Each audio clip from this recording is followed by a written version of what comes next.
This is Democracy Watch. Mark, we have a surprise rebuke for Donald Trump and Republicans at the hands of the U.S. Supreme Court. Yet another one today. Can you explain what just happened? Yeah, this was actually quite a big surprise. One of the big oral arguments and cases before the Supreme Court this term involved whether taxpayer money in Oklahoma, where the case came from, could be used to fund religious charter schools. In this case, Catholic charter schools run by a Catholic diocese.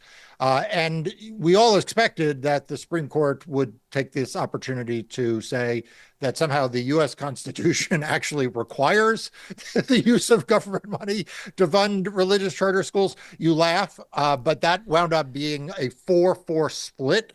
So we're just close. You were close, right? Your laughter was preemptively correct, close at least. It was a 4-4 split because by surprise, or at least a surprise to me, Justice Coney Barrett recused herself from the case. And so we don't know who were on the two fours, although one can assume that it was the three more liberal justices, and I would guess the Chief Justice was the four that said no, and the four more conservatives said yes. And since the state Supreme Court of Oklahoma had said no, that winds up being the rule. The charter school, the religious charter schools lost. Was it unusual to see that Amy Coney Barrett opted to recuse herself? Because really, she's not accountable to anybody. And so if she opts not to recuse, there's no higher power that can force her to do that.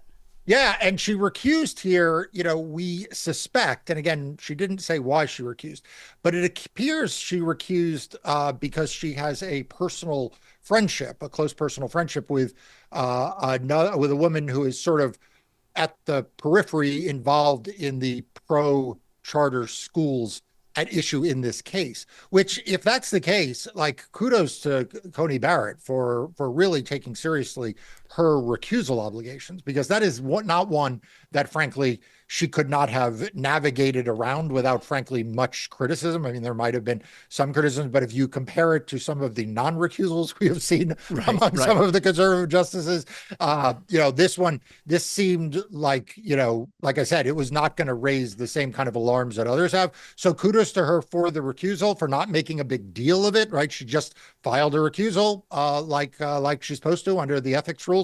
But look, the threat here is not behind us, because I assume the religious charter schools will now find another place to tee this up, where, presumably wouldn't trigger recusal. And we don't know how Justice Coney Barrett would rule on the merits, but one assumes she would probably be in the pro-religious charter school side, just based on her past writings and her past affiliations. Can you explain why this is so important for the right more broadly to try and shoehorn this into the zeitgeist? There's a huge effort right now in Texas that's basically consume the state, where they're trying to reallocate federal funds, where they're trying to reallocate state funds, public funds, not into public schools, but instead into these charter schools or other private schools. And so why is this so important for the right and Republicans more broadly to try and make this an issue? Yeah, so you have to understand that when we talk about white Christian nationalism, those three things sort of are part of the MAGA movement's end stage. And, the person who's honestly the most straightforward about it is actually J.D. Vance. Donald Trump is kind of doesn't know, which way's up half the time when it comes to this stuff. But there is a very well, thought through ideology here, which basically says that the United States is a white Christian nation, that we ought to not be diluting that white Christian nation. I think this is why you saw that, notwithstanding the fact that Donald Trump's administration is, throwing people into various gulags around the world now. It used to just be an El Salvadorian gulag. We now have reason to believe that he's sending shopping migrants to other countries. But at the same time he's doing that, you have these Afrikaners, these white Afrikaners coming into the U.S. Frankly, with a red carpet being rolled out for them at the same time that Donald Trump is spreading lies about that. But this movement wants to promote white Christian nationalism. And so part of that means using the levers of the state to make the United States more overtly a Christian nation, make it more, not just more pro-religion, but pro-Christian religion. And that's, that is, I think they will dress it up in terms occasionally to say, oh, but they're also in favor of, yeshivas, for the ultra Orthodox.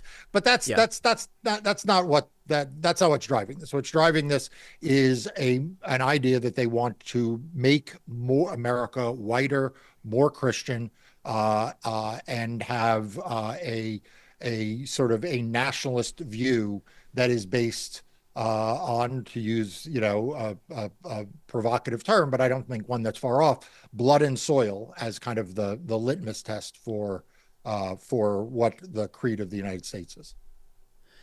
How are they able to do this knowing that the Constitution has a separation of church and state? I mean, the notion that we can allocate federal funds, or that the government can allocate federal funds into these private schools or religious schools seems so wholly and completely antithetical to what the Constitution says. And so how are we even engaging in this conversation? How is it not just a non-starter right off the block?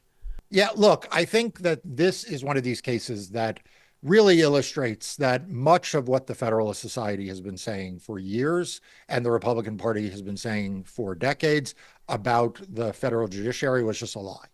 The whole notion that really all they wanted was judges and justices to be umpires. They were guided by textualism and originalism in the Constitution, and let the chips fall where it may, was just one big hoax. Because the fact is, they are textualists and originalists on the things that they think help them. They are not textualists nor originalists on the things where they want to achieve a different policy outcome. And so I would put this in that category, along with, the immunity decision for Donald Trump, which the Supreme Court made up a new doctrine that has no originalism, no textualism at all. In fact, as I oftentimes point out, the U.S. Constitution does give a grant of immunity to legislators, to people, to members of Congress under the so-called speech or debate clause, and it has no parallel for the president. But yet they found a broader, near limitless immunity for Donald Trump under something that doesn't exist. Another example of this is, their recent the Republican Party and conservatives' recent belief that what the Constitution stands for is that presidents are all powerful, when in fact the Constitution was founded to not have a king. So in this case, the people who populated the United States at its founding were mostly religious dissidents who came from England and fled religious persecution and actually wanted there to be no religious test, no religious preference, no religious engagement by the government, because that's actually why they had wound up in the United States to begin with. And so you can't you can't find a consistent theory here other than they wanted Donald Trump to have immunity. They want, they want to be able to subsidize Christian schools, and so here we are. Right, and I think that's the part that people aren't able to wrap their heads around is the way that all of this has to work is that both sides have to have a collective agreement that we have to abide by the principles of this country. But when you have one side that just doesn't want it and so they stop abiding by it, that's really how the whole system breaks down. And we're seeing right now that one side just doesn't want it. One side doesn't want to abide by any laws that they view as politically inconvenient for them. And so they just don't. And that's why, to your exact point, we're left with the presidential immunity decision, which was created out of whole cloth from the Supreme Court. At the same time, you have the Supreme Court that's saying that Section 3 of the 14th Amendment, which would prohibit Donald Trump from running again because he engaged in and gave aid or comfort to those who've engaged in insurrection, that was summarily discarded. We have Trump's own administration right now that's saying that that they're looking into the elimination or suspension of habeas corpus, which, again, to that exact point, is why, settlers came over here from Britain. They wanted to make sure that the the head of the executive branch wasn't able to disappear people without due process. That is what set us apart from the country that they came from. Do you think it's maybe because they didn't know what habeas corpus is that they want to suspend it? Like, do you think when Stephen Miller went out, he had just like had a conversation with Kristi Noem?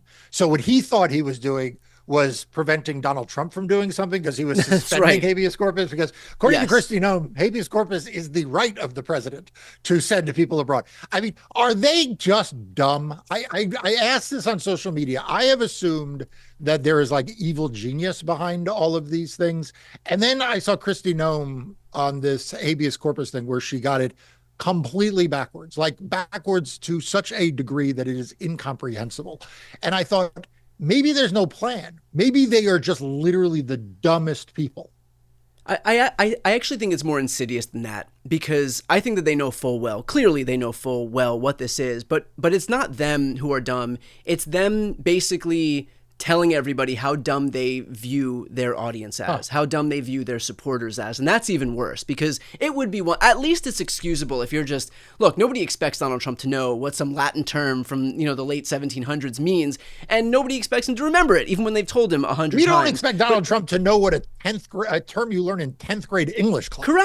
Correct. I mean, this is a guy who thought that tariffs are going to be some winning formula for the economy as the economy continues to crash and contract among every other growing economy in the world. But that notwithstanding, this is them just saying, this is how dumb we think our audience is. This is how little respect we have for our audience, and so we're going to treat them with as much disdain as we could possibly muster.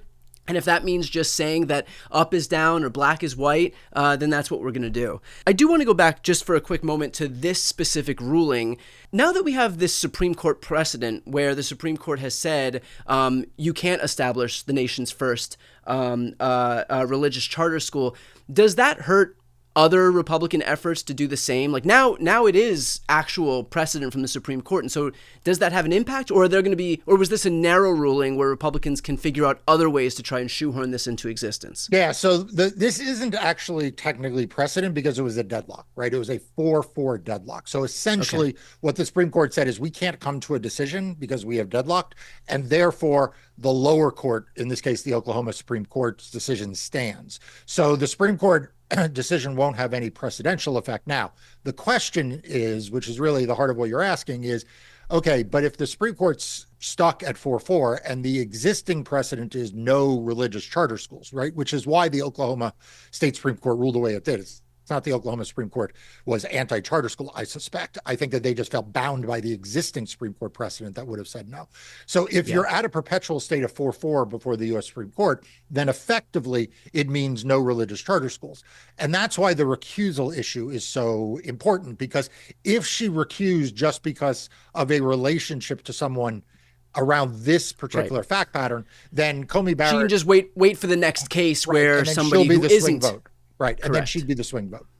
Okay. Well, look, that really brings into full view the fact that this issue is not behind us. I know that you have been talking about this at length, as well as, of course, the other Supreme Court cases that we're contending with right now. Highly recommend for everybody watching right now, if you want to see more of Mark's coverage and support independent media, strong independent media, please subscribe to Democracy Docket. That's Mark's YouTube channel where he talks about this issue and others. I'll put the link right here on the screen and also in the post description of this video. Very important to subscribe to his channel, go watch some videos, and help it bubble up in the algorithm so that other folks can see this stuff and have it served to them when they log on to YouTube and Facebook and other social media platforms as well. So again, links right here on the screen, also in the post description of this video. I'm Brian Tyler Cohen. I'm Mark Elias. This is Democracy Watch.